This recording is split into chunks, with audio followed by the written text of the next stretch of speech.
That the reason for Indians why this should be priority number one is for a couple of reasons. One, it's the only financial goal for which you don't get a loan. Okay.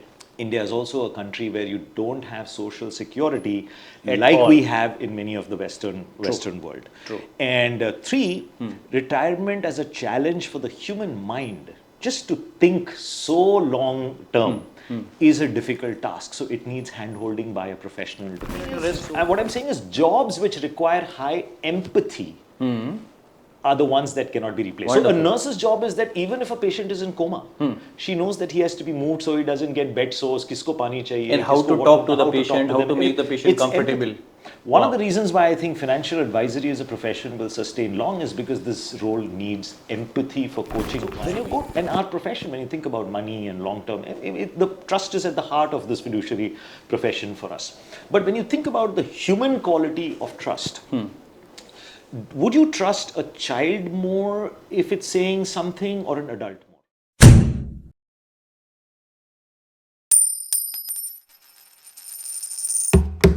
Hello and welcome everyone to AUM Finance Podcast.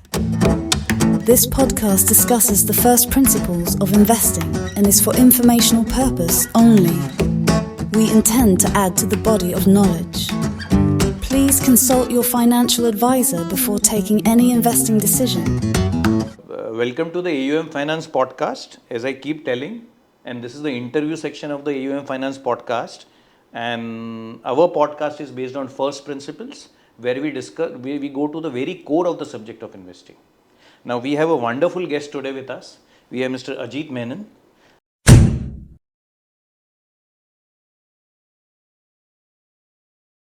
Ajit, welcome to the AUM Finance Thank you, Podcast. Nirav. It's my pleasure to be here. It's my pleasure to interview you, and thank you for giving me your precious time. So Ajit, your staff has been very humble enough to share a very small, CV of yours, whereas I think it should go in pages. So you started with DSP BlackRock Mutual Fund, right? Earlier it was named in some other name, Merrill Lynch. DSP Merrill Lynch, and now DSP BlackRock. You spent 15 years there. Yes. From there you moved on to Tata Mutual Fund, Tata Asset Management Company, and now you are in your role as a CEO of PGIM Mutual Fund with a parent abroad. Right. You manage both the mutual fund and the PMS Portfolio Management Services part of it. Yeah, okay. I'm international as well now. Yeah, okay, wonderful. Yeah. You have international also under Yeah, international in the sense that we can advise international investors because we have a license under SEBI. Who are wanting to invest in India. Into India. That's okay. Correct. That's okay, correct. Wonderful. And what portion is that as a percentage of the total AUM? Well, right now it's about 10%. Okay. of the total portfolio, but it is something that we have been building for. I mean, we've had for some time, and now we intend to build it into a much bigger piece as the interest in India is growing. Yes. And we can leverage our colleagues at PGIM globally to showcase the India manufacturing ability and talent and track record to clients who would want to look at India. Wonderful. And you are a pro on retirement. You as you told me that you have this one survey going on every 2 years, right? Where you do a survey and then come out with a research report on retirement in India. That's and right. You want to showcase PGIM as a retirement specialist. Well, I think that, showcasing it as a retirement specialist is probably a very big area to do. I think that a mutual fund or any mutual fund actually suffices for all financial goals. Yes. For me and for us as a team, the aspect of retirement is more that, most of our competitors, it's more a differentiating factor for us. Everybody goes wide.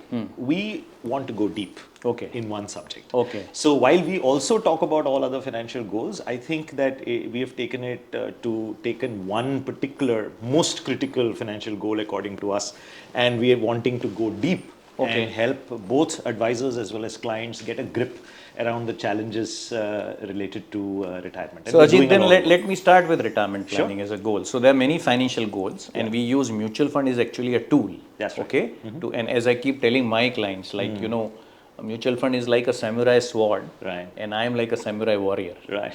Okay.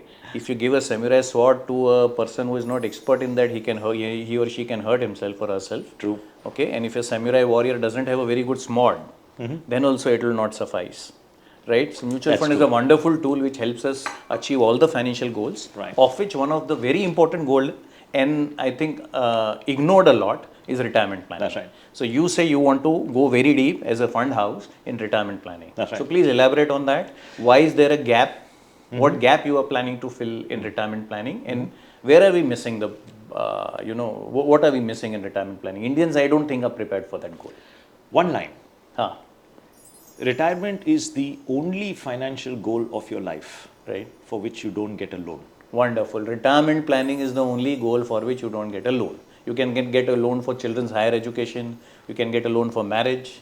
You can get a loan for building a house, buying a car. For business, Wow. for everything. Today, when people put money into SIPs and lump sums, whether it's mutual funds and other financial products, we Yeah. have all goals. Yeah. But this is one goal. For which there is no you don't loan, get a loan. you have to provide for yourself. You have to provide. And this is true worldwide? This is true worldwide. So when I say it, please also understand that technically what I mean is that you don't get a conventional loan. In the Western world, you have something called reverse mortgage. Yeah. So many people in their later years in life, if they fall short of a corpus, you can go to the bank and mortgage your house and then get a get pension back a income pension out of that. based on your house. If you outlive, well, the bank will repossess your house, of course. Okay. This product is available in India as well, but it is not yet matured enough in a way that you can actually utilize it. So technically in India, it's very difficult to do reverse mortgage. If your house is more than 15 years old, for instance, you can't reverse mortgage it, things like that.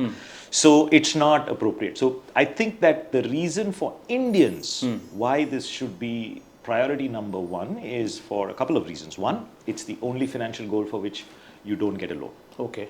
India is also a country where you don't have social security At like all. we have in many of the Western world. True. And three, retirement as a challenge for the human mind, just to think so long term, is a difficult task. So it needs hand-holding by a professional to help you through it. So, okay, so let me elaborate on that. What you are saying is that everybody thinks that his retirement is covered, okay?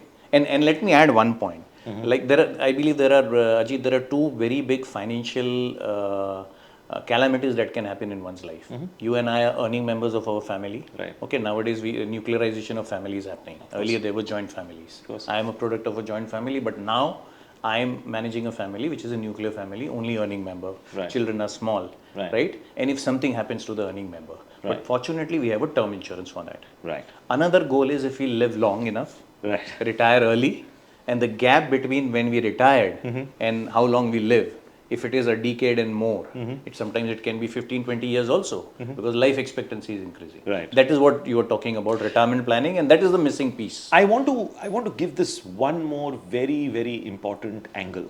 Yes. The word retirement is a negative word for people. Right. Okay. And it is better to frame it as financial freedom. Okay. Rather than the word retirement. Wonderful. Because Indians, when they think and you tell them about retirement, they say, "I think don't want about to." मेरा वो जो मामा था, फूफा था, you know, वो मैं देखता हूँ कि वो स्कूल जाता है, बच्चों को ले आता है, मार्केट जाता है, वो ब्लड प्रेशर हो गया है, he's got diabetes, he's got, you know, this is, and so you sort of think about it very negatively, especially if you are a service person. So are If you're you a saying professional, people just don't want to approach that subject? They don't want to talk about it? one aspect of it is that it is a negative subject. And people in our think it is research sometimes very far off in the future. It is. So I think the way to think about it is, one is, please realize the power of your mind on the decisions you take. The more positive you are able to reframe something, the better you will work towards it. Okay. So instead of retirement, reframe it in your mind as financial freedom. Wonderful. And financial freedom, even a 30-year-old wants and a 70-year-old wants. Right. The other aspect of this is to think about retirement as retiring from your primary profession, not retiring from work. Not retiring from work. Everybody thinks about retirement as retirement So from what work. is primary profession?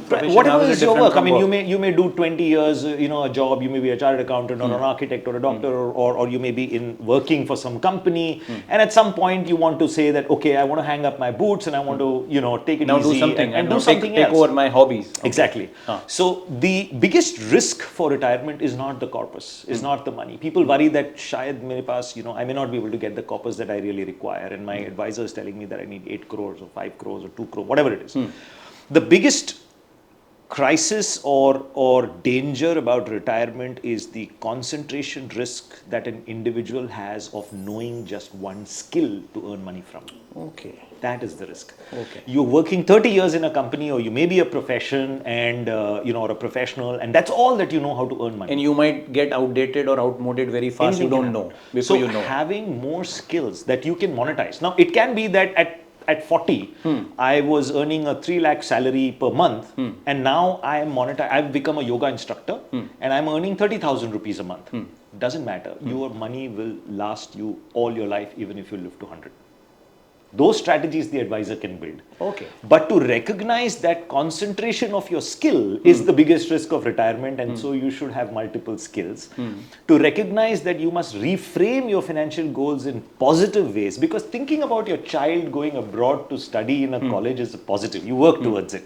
Buying a car, a house, are positive things that you think about. In retirement, you start thinking about the examples around you, about blood pressure and diabetes and medical issues and, children. So what you are saying is retirement word has got a negative connotation It in is. our mind. It is. So we don't want to talk about it. So we don't plan about We it. don't and realize all- it. We don't realize it, but we deprioritize it also for that reason. Acha. And one of the you mentioned, and we do this retirement research with Nielsen and IQ as a knowledge partner, which is one of the world's largest research companies.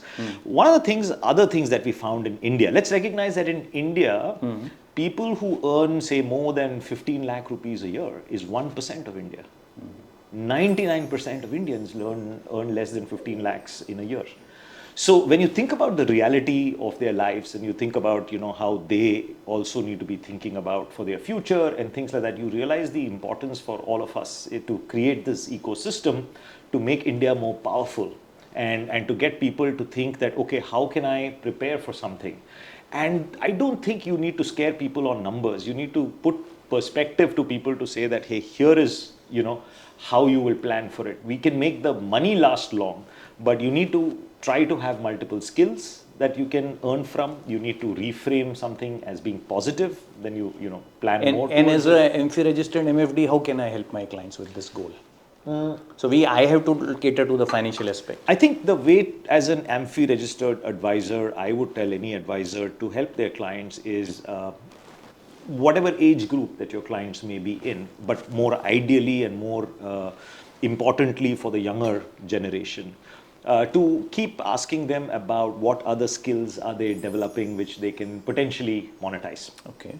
So PGIM has, we will be releasing very soon, a booklet which compiles 50 different skills that you can earn from, where to learn it from, how much will it cost for you to learn Wonderful. it, how much can you earn from it, Right. and a few interviews of people who have You're already coming done out it. with a booklet which will help people acquire skills. That's right. Which will help them from their primary profession when they Yeah. want to retire. Yeah. Or what is the Or better even, word I even should otherwise, use? financial freedom, right? Yeah, I mean, if financial somebody's freedom. thinking about financial freedom. Huh. And so, maybe you have always harbored being a fitness enthusiast, right? But never got the time. But you're a finance or a techie. Yeah. And, you could be a Reebok certified trainer.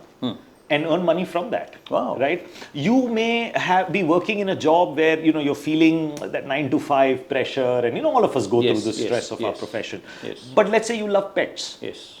You could breed dogs and make more money And than make- you get your profession. You never know. Right? Some of the rare breeds. Or you can what come out cost with they a are. startup in that field. So many things. yeah. Many things. You could be a designer, a consultant, a teacher, a yoga teacher, a fitness expert. You could be growing bonsai. There are so many. So we So have my compiled audience would be interested in knowing when is that booklet coming and how can they get it? in another maybe 15 days time actually, Wonderful. and we'll be putting it up on our website. So that by the people time can this download it. podcast is out, I'm the sure booklet that would it be will out. be on the PGIM India MF website. Yes. Okay, wonderful. That's wonderful. So here what you are alluding to, Ajit, is that you should have multiple sources of income. That's So one of the secrets of remaining wealthy Yeah.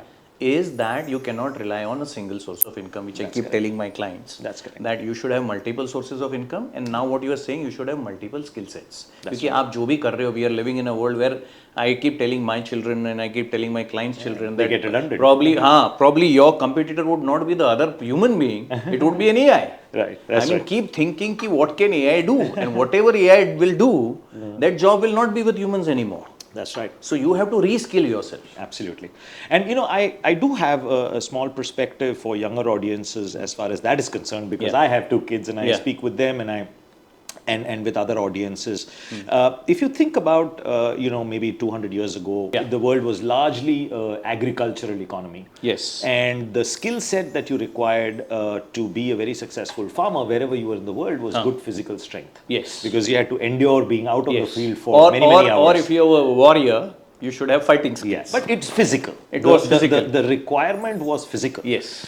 Then you had industrialization happen about 100 years ago, and you had steam and you had electricity, and things changed. Now you needed the skill, both mental and physical, because you needed to know how to run a machine. In industrialization, you needed capital, or you had needed to have capital. land. I'm talking about the personal skill. Yes. An individual skill that you require now is not just like a farmer to have physical strength. You need mental ability, because you needed to know how to run that tractor or that machine, and you needed to also use physical strength to run some of those machines. So you needed that. Then the world transitioned from being an agricultural economy to an industrial economy to an internet economy. Suddenly, you don't need physical strength. All you need is mental strength. Yes. Right? Yes. Which means that you could start something off a garage, you could be a nerd, as they call it, and you could make $1 billion by I keep telling the next internet. generation, Gen Z, if you have a laptop, good laptop and an internet connection, okay, and a two-wheeler or a four-wheeler, that is your office. Yeah, absolutely. And some skill. That's right. Right? That's like if we as MFDs keep on seeking people who are into digital marketing and all. Okay, we have to, now most of the people who are coming with this digital marketing skills are youngsters. Absolutely. Okay, you can be anywhere. If you have that skill, something unique. Yeah. Okay, your laptop is your office. You don't need a physical office. Absolutely. Anymore.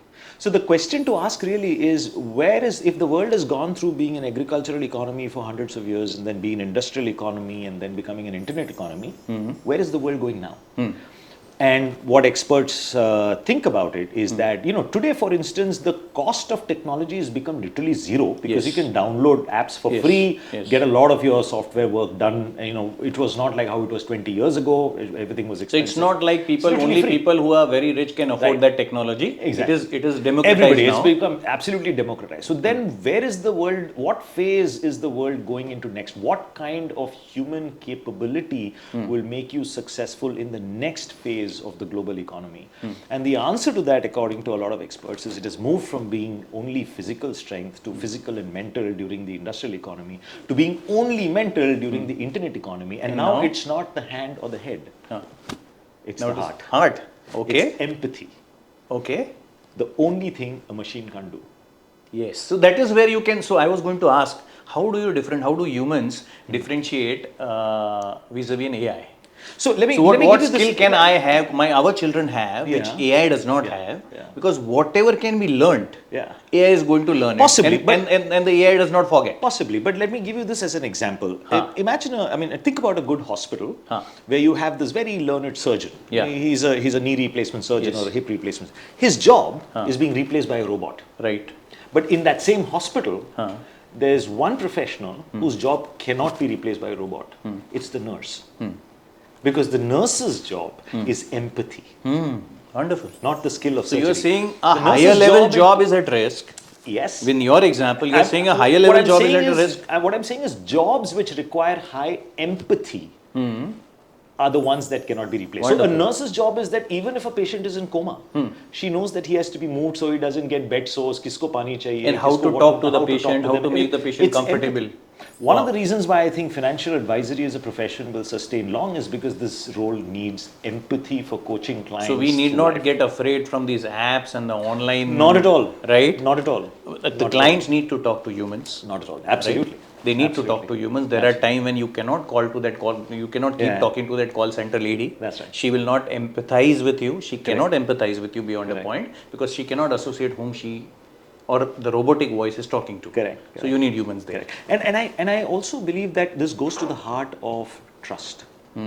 Why machines and human beings, when we think about the question of trust, if you see a lot of young people, they say, well, I trust technology because it doesn't make the mistakes and errors like human beings. It's perfect because it's got its algorithms, it's fine-tuned and whatever it is. Yes. But human beings make errors, so I trust machines more and things like that. So when you go, and our profession, when you think about money and long-term, the trust is at the heart of this fiduciary profession for us.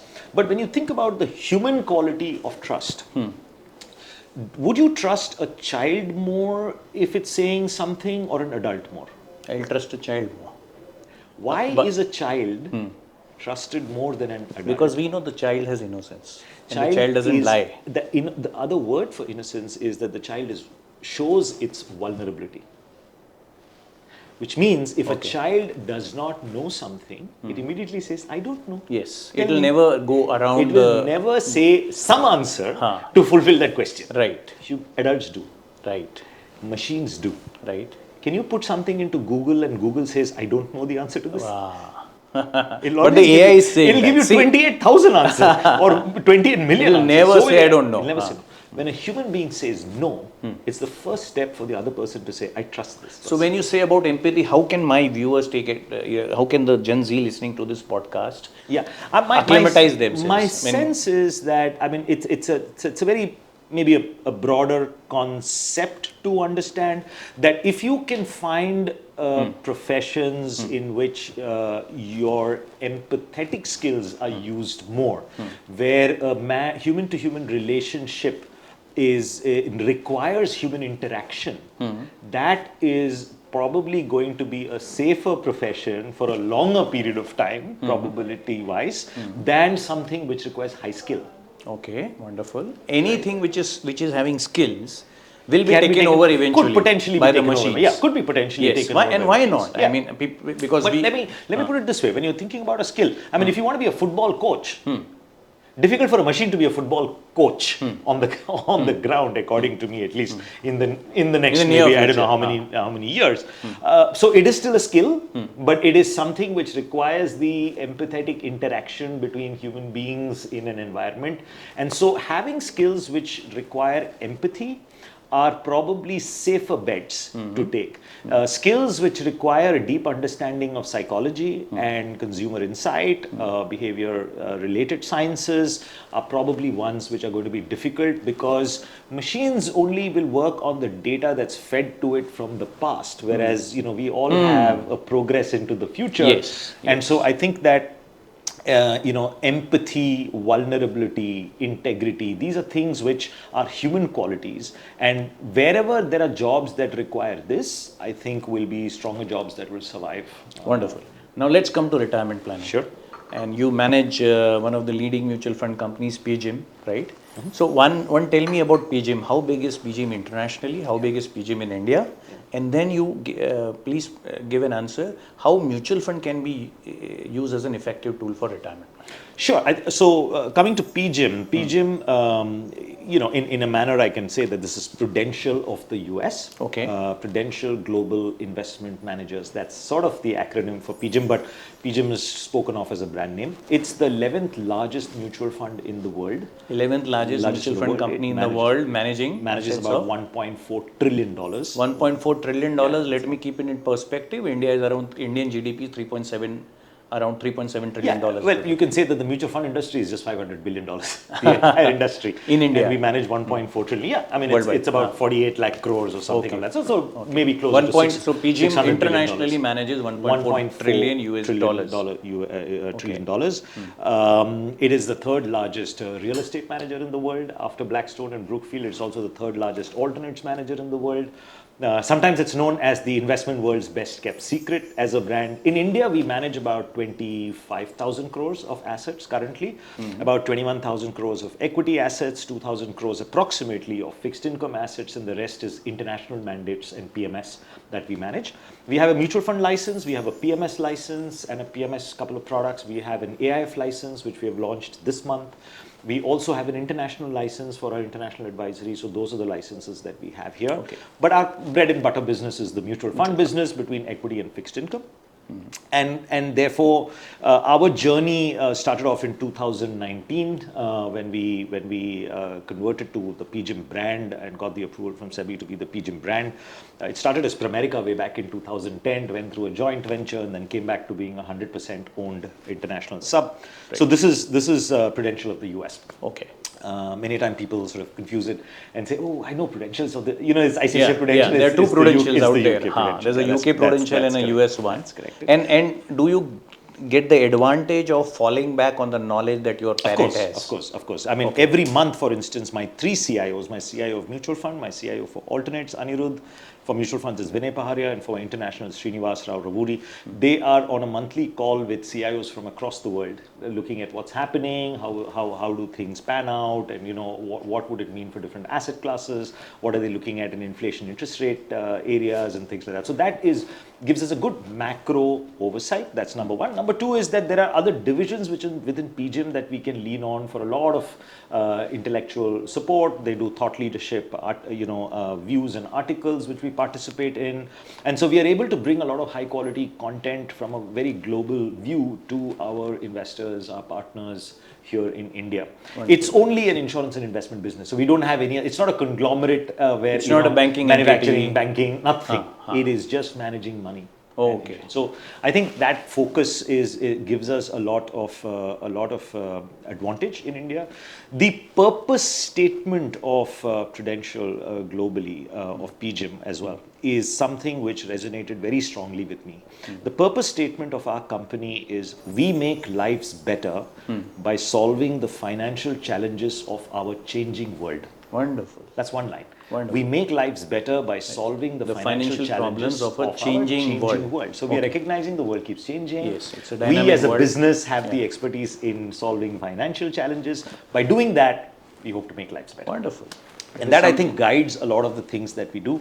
Coming to your question about retirement and mutual funds, I think that while there is, a SEBI regulatory category called retirement and things like that, which is good for people to think about long-term investing, I think mutual funds fit very beautifully in terms of any kind of planning, whether short-term or whether long-term. It has all kind of products that can fit into a client's requirement for all kinds of goals. Especially when it comes to long-term goals, I think taking any equity exposure, especially through diversified products only, and that's my only recommendation, to have diversified products. So it could be, what we traditionally call either flexi-cap funds or multi-cap funds. I mean, these are two categories of funds which fit very well for long-term planning. And why equity? My belief, Nirav, is that equity is the only asset class in the world that captures human progress. Wonderful. So I keep asking this question to everybody, then I thought I've asked this question enough, but now I'm getting a new perspective. So I always start an interview with why equity. Please elaborate. So if you want to make money, wherever you may be, whether you're in America, China, Europe, Africa, Latin America, and if you India, want to participate in the progress of the economy where you are. If you want to make money, yes. So forget participation for a second. You want to make wealth. Yes. You want to make money. Yes. You want to get rich. Serious wealth. There are only 7 ways. Okay. Or 7 asset classes that you can invest in. Okay. Equity. Yeah. Fixed income, bonds and debentures, fixed deposits, whatever. Yes, FDs. Gold, diamonds, precious metals. Yeah. Commodities, soft commodities, hard commodities, people trade in them. Currency, sometimes people don't take it as an asset class, but you can trade in them as well. Real estate, and what I call alternates. Okay. Now, alternates is that bucket into which you put all those products. Which doesn't fall in the first 6 categories. Which don't fall in the first 6 categories for one reason only. That there is no data of those products that you can get for at least a 20-year period for you to compare it with the other 6. So then you bucket it into alternates. So alternates but will have you can make money.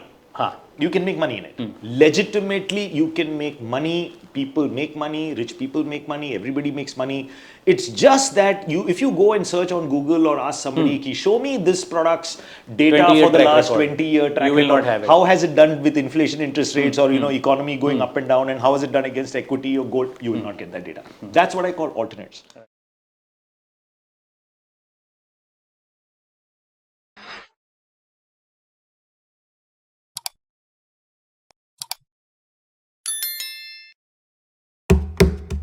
Thank you for listening to the AUM Finance podcast.